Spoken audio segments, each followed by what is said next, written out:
Hello बच्चों, welcome to Gurukul Academy. Okay, तो हम लोग लास्ट क्लास में हमने देखा हुआ था कि बेसिक ऑफ करंट इलेक्ट्रिसिटी जो आपका चैप्टर है धारा विद्युत, उसका हमने बेसिक देखा हुआ था कि धारा क्या होता है और विद्युत वाहक बल और विभवांतर में हमने अंतर देखा हुआ था।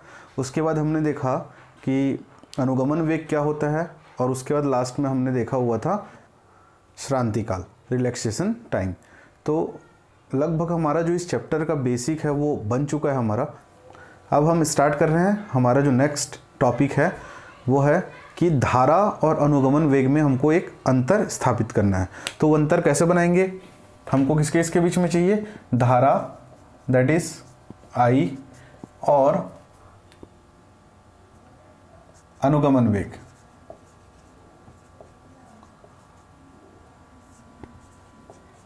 इसको हम लोग VD बोलते हैं।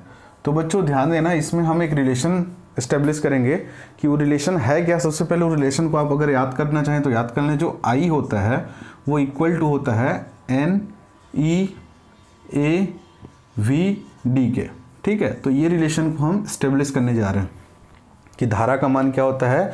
NEAVD होता है। ठीक है, तो कैसे इसको हम लोग प्रूफ करेंगे? सबसे पहले हम एक चालक लेंगे। माना कि कोई एक चालक है, माना कि एक चालक है। ठीक है, राउंड भी हो सकता है, कैसा भी हो सकता है। और इस चालक में जो ऊपर में इलेक्ट्रॉन बह रहे हैं, जो फ्री इलेक्ट्रॉन होंगे जिसके कारण धारा का प्रवाह होगा, उनका चार्ज हमने E मान लिया। ठीक है, उनका चार्ज क्या है? E है, और आपको इलेक्ट्रॉन का चार्ज मालूम ही है। उसके बाद हम इसका अनुप्रस्थ काट का क्षेत्रफल A, इस चालक तार का अनुप्रस्थ काट का क्षेत्रफल क्या ले रहे हैं हम लोग? A ले रहे हैं। और ये जो इलेक्ट्रॉन यहाँ पे, फ्री इलेक्ट्रॉन यहाँ पे जो घूम रहे हैं, उनका अनुगमन वेग हमने VD लिया। ठीक है, और क्या बचा हमारे पास? माना कि इसमें जो धारा प्रवाह हो रहा है वो I है। तो ये फॉर्मूला याद होगा तो आपको जो जो टर्म यूज़ करना है, धारा I प्रवाह हो रहा है, इलेक्ट्रॉन का चार्ज है, ये अनुप्रस्थ काट का क्षेत्रफल है, और यहाँ पे VD उसका क्या है? अनुगमन वेग। और मान लो इसमें जो टोटल नंबर ऑफ इलेक्ट्रॉन है वो n है। ठीक है, इतना आपको थ्योरी में लिखना पड़ेगा कि जो मैंने आपको अभी बताया उसको आपको 2 से 3 लाइन में एक्सप्लेन करना पड़ेगा। उसके बाद आप डेरिवेशन को स्टार्ट करेंगे। ठीक है बच्चों, तो अब देखो हम लोग क्या मानेंगे कि इकाई समय में बहने वाले इलेक्ट्रॉन की संख्या। तो इकाई समय बहने वाले इलेक्ट्रॉन की संख्या क्या हो जाएगी?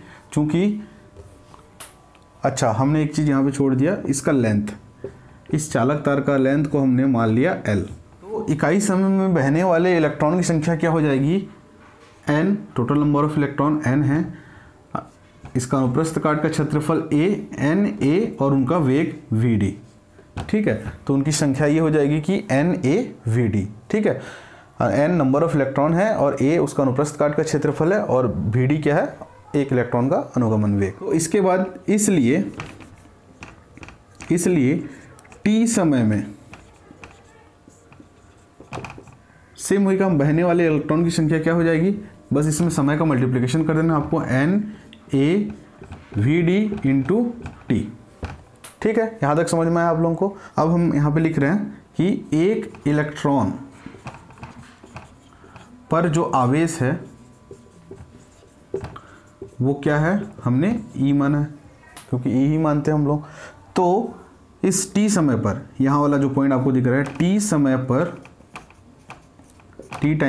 समय पर जो बहने वाले इलेक्ट्रॉन होंगे उन पर जो टोटल चार्ज होगा, कुल आवेश होगा, उसकी मात्रा कैसे कितनी होगी? T समय पर बहने वाले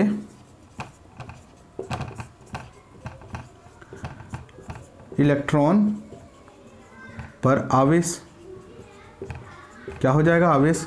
चूंकि हमको मालूम है जो T समय में जो कुल इलेक्ट्रॉन की संख्या वो इतनी है, तो बस इसमें हम एक इलेक्ट्रॉन के आवेश को मल्टीप्लाई कर देते हैं तो कुल इलेक्ट्रॉन का आवेश आपको मिल जाएगा। कैसे करेंगे? N into A into VD into T into E। यहाँ तक समझ में आया आप लोगों को? अब हमको मिल गया T समय पर बहने वाले जो टोटल इलेक्ट्रॉनों होंगे उनका कुल आवेश हमको मिल चुका है, वो क्या है NaVdT.E इंटू ई को मालूम है, यहाँ बताता हूँ। अब हमको मालूम है कि जो धारा होता है I, उसका मान क्या होता है, धारा बराबर धारा I इज इक्वल टू क्या होता है, पढ़ा है हमने सबसे पहले डेफिनेशन में कि आवेश प्रवाह की दर को हम धारा बोलते हैं। तो I के मान क्या हो जाएगा, Q/T हो जाएगा। अब धारा का मान Q/T हो गया। अब बस हम क्या करेंगे, ये जो आवेश हमने निकाला ये Q का मान ही है, कुल आवेश, इस आवेश को हम यहाँ पे रख देंगे। तो I का मान क्या हो जाएगा बेटा, यहाँ पे देखो NaVdT और E पूरे का अपॉन क्या हो जाएगा T। अब ये T इस T से कैंसिल हो जाएगा, हमारे पास क्या बचेगा, I बराबर NaVd और E।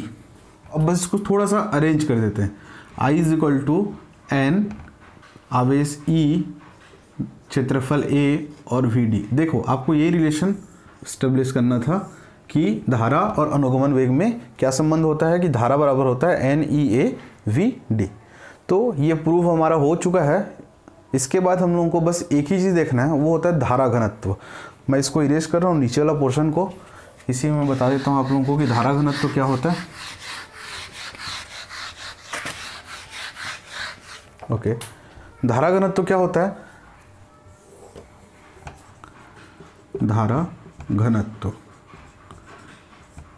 Current density. Current density क्या होता है, करंट डेंसिटी जिसको हम रिप्रेजेंट करते हैं J से, और J बराबर होता है I, जो हमारा धारा का मान है, ये दिख रहा है आपको, I बटे अनुप्रस्थ काट का क्षेत्रफल, I बटे A, I/A होता है। अब हम क्या करेंगे, इसमें मान रख दें I का क्या होता है NeAVd/A। तो A कैंसिल हो जाएगा, क्या बचेगा, धारा घनत्व तो J बराबर हो जाएगा N into E into Vd। ठीक है, ये एक संबंध भी याद रखेंगे कि सबसे पहले आप इसी संबंध को याद रखें कि I बराबर NeAVd होता है। अब धारा घनत्व आपको मालूम है, धारा घनत्व क्या होता है, कुल आवेश बटा अनुप्रस्थ काट का क्षेत्रफल को हम डिवाइड कर देंगे तो A कैंसिल हो जाएगा, तो यहीं से हो जाएगा NeVd होता है आपका धारा घनत्व, जिसको हम रिप्रेजेंट करते हैं J से। ठीक है, तो अब जो सबसे मोस्ट इम्पॉर्टेंट टॉपिक है इस चैप्टर का वो है आपका ओम्स लॉ। ओम्स लॉ आपने पहले भी पढ़ा होगा, बस आज हम लोग कुछ उसका डेरिवेशन देखने वाले हैं ओम्स लॉ का। तो मैं इसको इरेज कर देता हूँ, पहले आपको ओम्स लॉ पढ़ाते हैं अपन। ओम का नियम, ठीक है, ये हर बोर्ड में आता ही आता है। ठीक है, 4-5 नंबर में क्वेश्चन आ ही जाएगा। क्या आएगा आपका, ओम का नियम, ओम्स लॉ, ओम्स लॉ। ठीक है, इसको प्रूफ करने के लिए हम कुछ स्टेप फॉलो करेंगे, उस स्टेप के थ्रू हम ओम के नियम को प्रूफ करेंगे। ओम्स लॉ स्टार्ट करने से पहले ओम ने क्या नियम दिया था उस नियम को आपको पढ़ना पड़ेगा। वो नियम क्या होता है, सबसे पहले हम क्या करते हैं, एक सर्किट बना लेते हैं। माना कि एक सर्किट है, यहाँ पे लगता है आपका AB, और इसमें हमने एक कुंजी लगा दिया और इसमें एक बैटरी लगा दिया, प्लस हो जाएगा माइनस हो जाएगा इसका। ठीक है, तो ओम का नियम क्या बोलता है, इसमें धारा I प्रवाहित हो रही है अगर कुंजी ऑन है तो। ठीक है, तो ओम का नियम क्या बोलता है कि यदि किसी चालक के, चालक क्या है यहाँ पे AB, यदि किसी चालक के भौतिक अवस्था में कोई परिवर्तन न हो, ध्यान से सुनिएगा, यदि किसी चालक के भौतिक अवस्था में कोई परिवर्तन न हो तो उसके इन सिरों पर, तो उसके सिरों पे लगाया गया विभवांतर उसमें प्रवाहित धारा के समानुपाती होता है। मतलब यहाँ मान लो विभवांतर आपका V है, इन सिरों पर जो विभवांतर है वो क्या है, V है, तो और प्रवाहित धारा क्या है, I है। तो ओम के नियम के हिसाब से कि यदि इस चालक के भौतिक अवस्था मतलब उसका आकृति प्रकृति है ना, सभी जगह से समान हो, बाद में उसमें कोई बदलाव नहीं आ रहा है, अगर करंट फ्लो कर रहे हैं तब भी।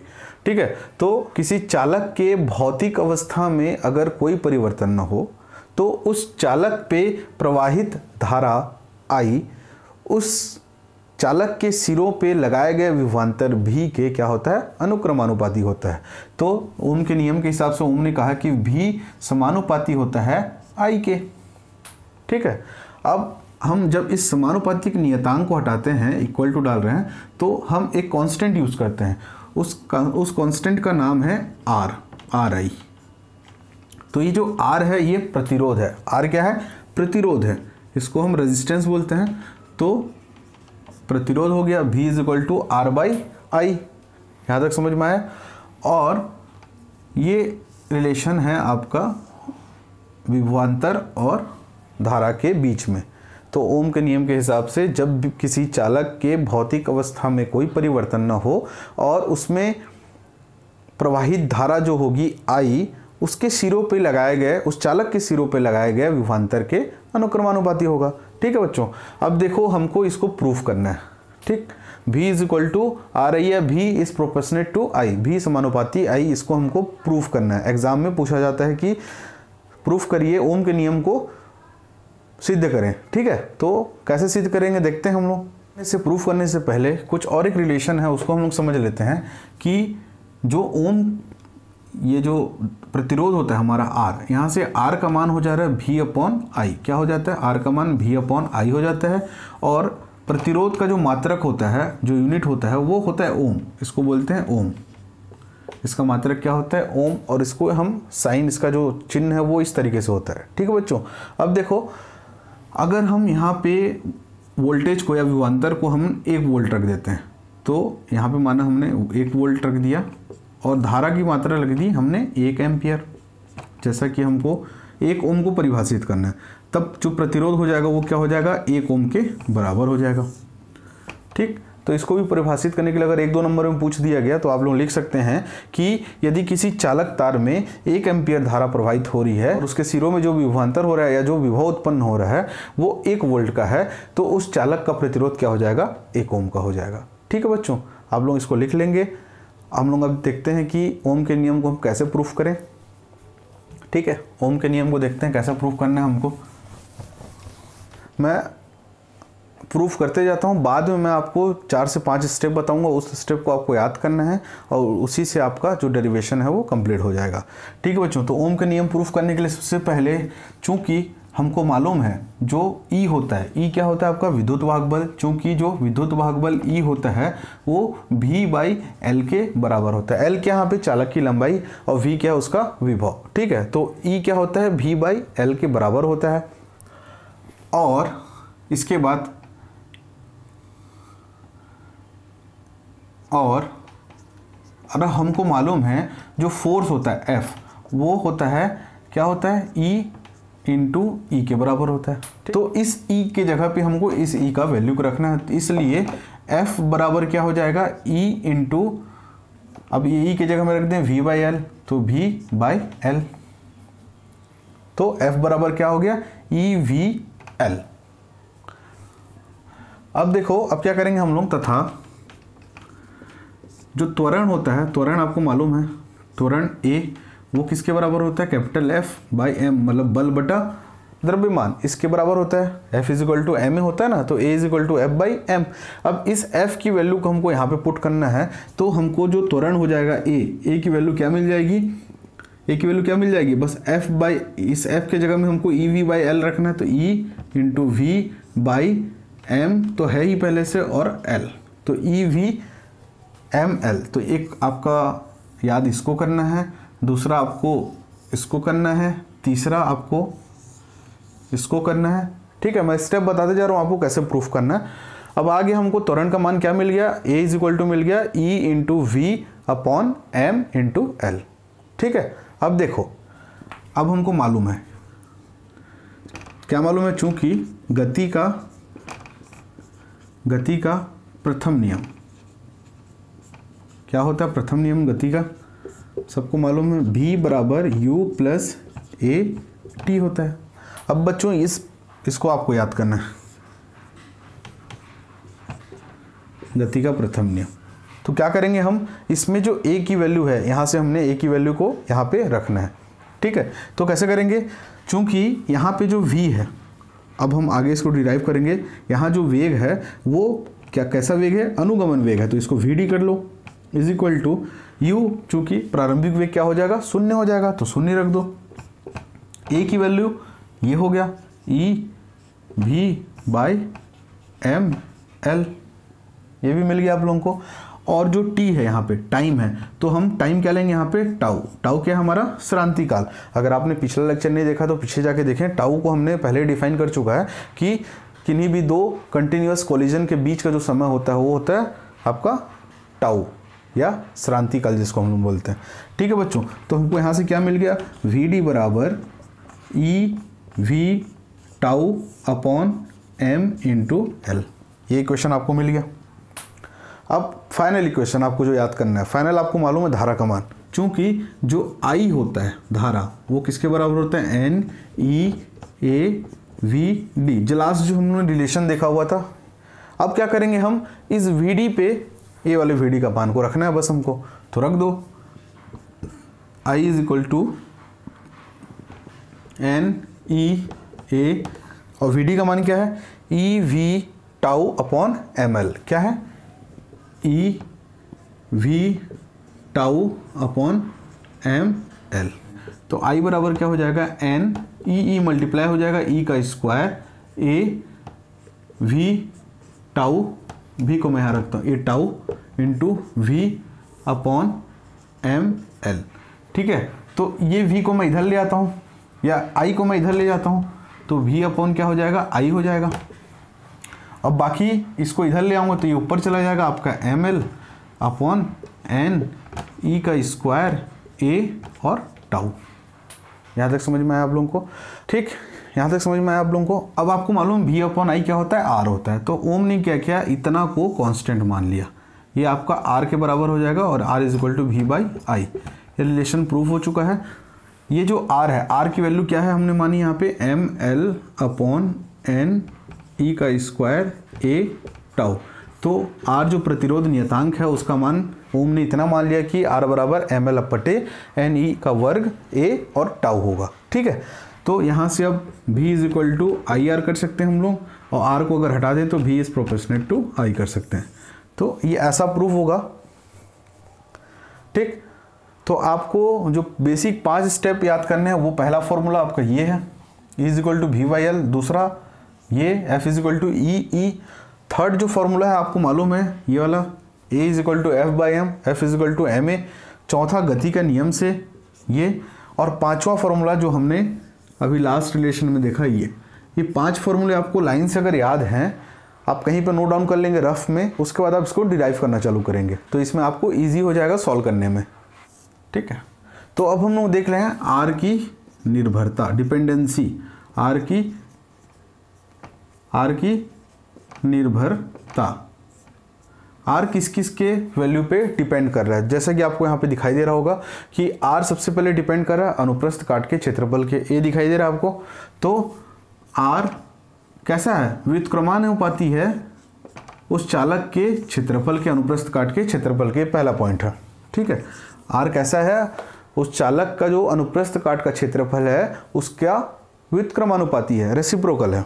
यहाँ एल दिख रहा है चालक तार की लंबाई, देखो ये तो कांस्टेंट होता है आपका, आवेश कांस्टेंट होगा, नंबर ऑफ इलेक्ट्रॉन कांस्टेंट होंगे, इसको छोड़ दो आप, इसका मास भी कांस्टेंट होगा। जो वेरिएबल है जिस पर डिपेंडेंसी हमको देखना, जो निर्भरता देखनी है, वो एक ये हो जाएगा और एक एल हो जाएगा और दूसरा टाउ, तीसरा टाउ। तो दूसरा हो जाएगा आपका आर समानुपाती है किसके, एल के, जो चालक तार की लंबाई है उसके समानुपाती होंगे, मतलब जितना लंबा चालक तार होगा उतना ही ज़्यादा प्रतिरोध का मान भी बढ़ेगा। ठीक है, जो तीसरा पॉइंट है आपको दिखाई दे रहा होगा टाउ, आर व्युत्क्रमानुपाती होता है 1 टाउ के, टाउ क्या है, श्रांति काल। ठीक है, तो श्रांति काल के क्या है, व्युत्क्रमानुपाती है। अब कैसे अगर हम देखना चाहें तो इसको हम और एक रिलेशन से समझ सकते हैं। कैसे, मान लो एक चालक तार है, अगर हम इसमें टेम्परेचर प्रोवाइड करें, टेम्परेचर बढ़ा रहे हैं, ठीक है, इसको टेम्परेचर दे रहे हैं, गर्म कर रहे हैं, तो क्या हो जाता है, इसमें जो इलेक्ट्रॉन यहाँ घूम रहे हैं उनकी क्या हो जाती है, गति बढ़ जाती है। टेम्परेचर दे रहे हैं तो इलेक्ट्रॉन जो यहाँ फ्री इलेक्ट्रॉन थे वो भी गर्म होने लगेंगे और उनका आवेशित होने लगेंगे। आवेशित होने लगेंगे तो उनकी जो गति है वो बढ़ जाएगी, अनुगमन वेग उनका बढ़ जाएगा। और जब अनुगमन वेग बढ़ जाएगा तो वो टक्कर भी जल्दी जल्दी टकराने लगेंगे एक दूसरे से। तो एक दूसरे से जब जल्दी टकराएंगे तो श्रांति काल क्या होगा, वहाँ पे श्रांति काल क्या हो जाएगा, कम हो जाएगा ना। तो श्रांति काल जब कम हो जाएगा तो आपका प्रतिरोध क्या हो जाएगा, बढ़ जाएगा। तो आप बोल सकते हो इसको, जो R है वो डायरेक्टली प्रोपोर्शनेट होता है किसके, टेम्परेचर के। आप ऐसा भी बोल सकते हो, ठीक है। ये हो गया आपका R की निर्भरता। इसके बाद जो नेक्स्ट टॉपिक है वो है आपका विशिष्ट प्रतिरोध, जिसको हम रो से डिनोट करते हैं। देख लें थोड़ा सा उसको भी। प्रतिरोध,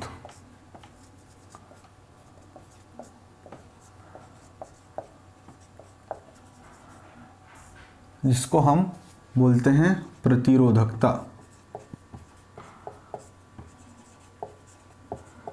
या इसको इंग्लिश में बोलते हैं हम लोग स्पेसिफिक रेजिस्टेंस,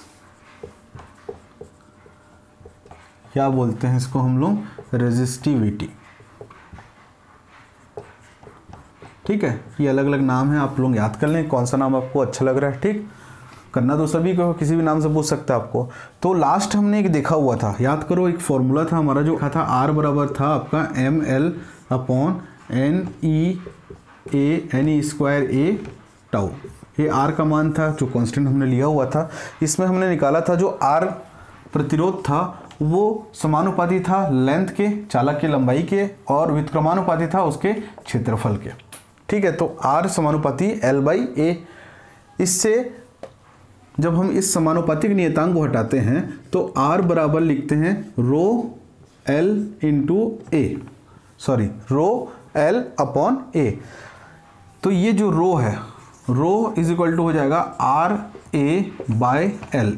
यही है इसका विशिष्ट प्रतिरोध या प्रतिरोधकता, जिसको हम लोग रो से रिप्रेजेंट करते हैं, दर्शाते हैं। ये हो जाएगा इसका विशिष्ट प्रतिरोध। और एक छोटा सा टॉपिक है आपका, वो है आपका विशिष्ट चालकता। विशिष्ट चालकता, जिसको हम सिग्मा से रिप्रेजेंट करते हैं। तो सिग्मा जो विशिष्ट चालकता होता है वो बराबर होता है 1/ρ के, ठीक है। देखो, अगर आप रो का मात्रक निकालने जाएंगे तो R क्या होता है, रो अगर इसका मात्रक देखें तो R का मात्रक होता है ओम, ठीक। A का होता है मीटर/मीटर। तो मीटर मीटर कैंसिल हो जाएगा, तो रो का मात्रक हो जाता है ओम मीटर। ओम मीटर हो जाएगा आपका प्रतिरोधकता का मात्रक। अब विशिष्ट चालकता जो सिग्मा होती है वो 1/ρ के बराबर होती है। तो इसका अगर हम मात्रक देखे जाएं तो 1/ क्या हो जाएगा, ओम मीटर, या आप हम इसको लिख सकते हैं ओम मीटर पूरे का इनवर्स, ऐसा लिख सकते हैं।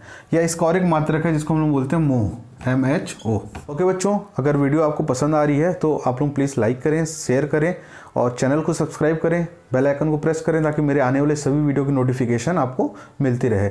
और आज के क्लास में हम लोग बस इतना ही करेंगे। नेक्स्ट क्लास में हम देखेंगे जो बचे हुए टॉपिक्स हैं, जैसे कि आपका श्रेणी समूहन, समांतर समूहन, किरचॉफ्स लॉ, ये सब हम लोग करने वाले हैं, ठीक है। मिलते हैं हमारे नेक्स्ट वीडियो में, तब तक के लिए ऑल द बेस्ट।